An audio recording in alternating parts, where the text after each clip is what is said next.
Hello friends, welcome to Live in the Gardens. And I know you might be thinking, it's a little bit too early to be in the gardens, but guess what? It's not. There's lots of things you can do in the garden even when we're told not to because things might freeze or not grow, right? So every week we're going to be doing this installment and I get a special postcard from the Green Granny. And she wrote us about especially that, early sowing and year-round gardening. And it says, "What the hang? I grew these squash last summer." You can see a picture and we actually have the squash too. "I grew these squash last summer and harvested them in October. They have sat on my counter proudly for 6 months as I am cooking them today as fresh food." What? Yes, you can grow your food for 12 months of the year. Start planting now. So there are some plants that love the cold and just snicker at frost and late snowfalls. If you can get your shovel into your soil, you can plant so many veggies it will amaze you. Today we're going to plant snow peas. You notice that it says snow in the name?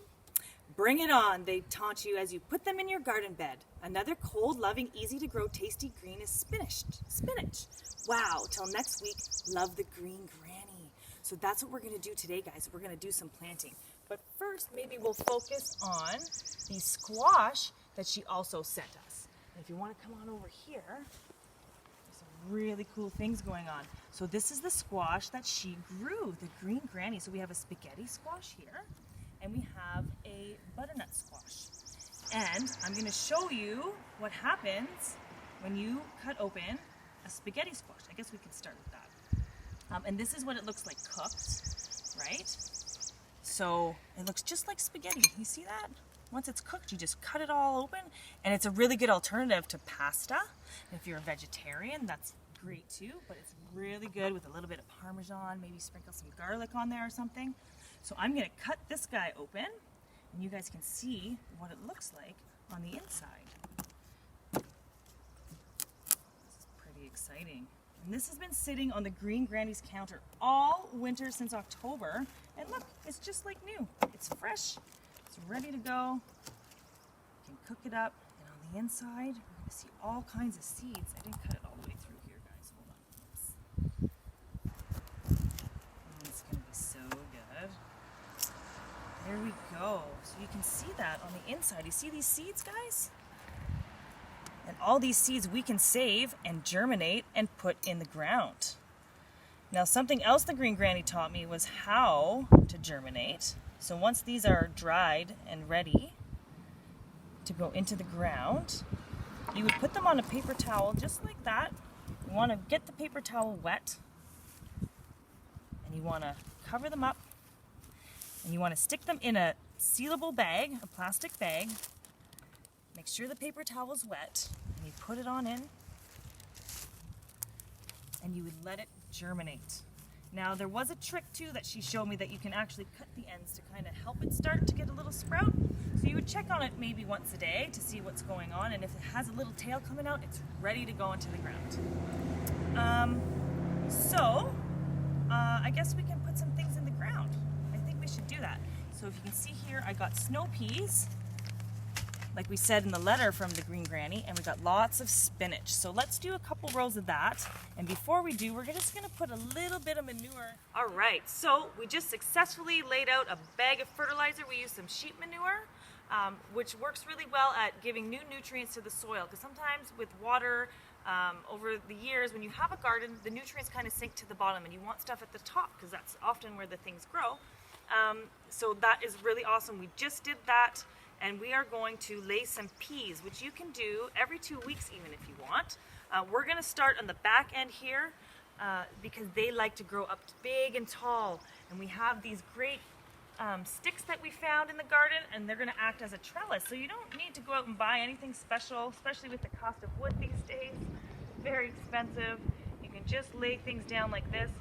And the Green Granny was telling me if you do want to do your peas on this side, in 2 weeks if you want to do more peas, another row, you do it on the other side so that you can pull these up and maybe plant something else.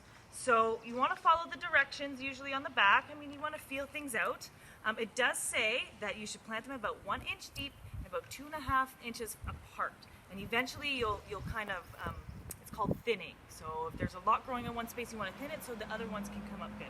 So I'm just going to use my hand. Well, I'll use the spade. So you would just make a row. I'm going to use my hand. It's much easier. I would make a row for my peas about 1 inch deep.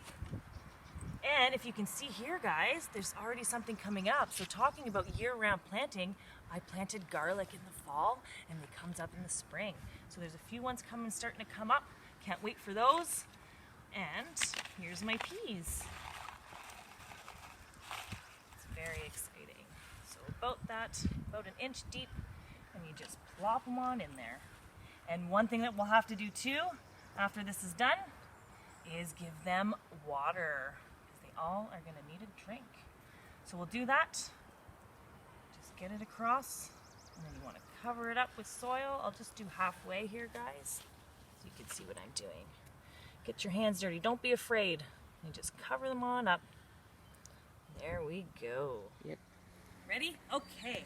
So guys, we're going to still stick on our theme of early sowing, and we have spinach.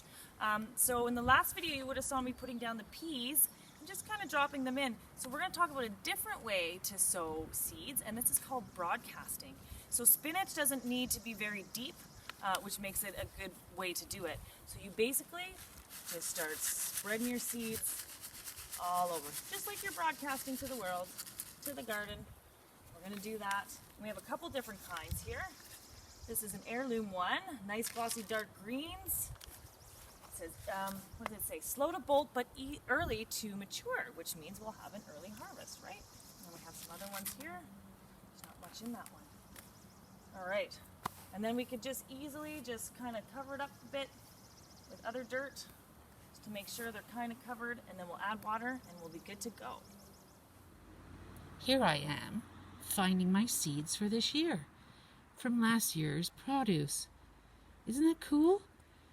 With one seed, I can grow a dozen of these squash. And when I eat them, I can get hundreds of seeds for my garden next year.